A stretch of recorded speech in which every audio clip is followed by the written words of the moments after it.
Hello hello doctor Fathima C M ആണ്. Hello എന്താണ് സൂക്കേടി? ഡെങ്കിപ്പനി, തക്കാളിപ്പനി, കൊറോണ, മീൻപനി, അങ്ങനെ പലതരത്തിലുള്ള പനിയുണ്ട്. ഏത് പനിയാണിത്? കിടക്കുന്ന പനിയാണെങ്കിൽ ഇത് ആഗോലിപ്പനിയാണ്. നല്ലോണം പെടിക്കുന്ന പനിയാണെങ്കിൽ മത്തിപ്പനിയാണ്. മത്തിപ്പനി എനിക്ക് തോന്നണേ മത്തിപ്പനിയാണ് എന്നാ. മുസക്കായിനോട് പറഞ്ഞിട്ട് ഒരു അരിഷ്ടം നമ്മൾ എഴുതി തരാം, 2-3 മീൻ ഗുളികയും തരാം. സാസി ചേച്ചി റെക്കോർഡ് ചെയ്ത് പറ്റിക്കുന്നല്ലത് ഞാൻ തന്നെയാണ്. അല്ല, ഇത് ശരിക്കും പാത്തുവാണ്. അതെ, സുരഭിയാണ്.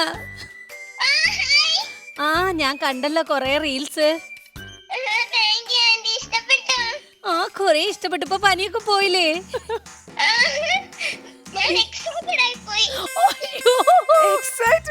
പനി പിടിക്കുന്ന സമയത്ത് നമ്മൾ ഇങ്ങനത്തെ വാക്കുകളൊന്നും പറയാൻ പാടില്ല, ചങ്ക് കെട്ടി പോവും. ശരി, നല്ല കുട്ടിയാണെങ്കിൽ നമ്മൾ റിസ്വാനെ ഒന്ന് ആലോചിക്കട്ടെ. മതവും ജാതിയും ഒന്നും നമുക്കൊരു പ്രശ്നേ അല്ല. അങ്ങനെയാണെങ്കിൽ അടുത്ത ആഴ്ച തന്നെ നമ്മൾ അങ്ങോട്ട് വരുന്നുണ്ട്, കുറച്ച് കുടുംബക്കാരെയും ഒക്കെ കൂട്ടി ഒരു വളടലിന്. പനി മാറ്റിക്കൊള്ളണം കേട്ടോ.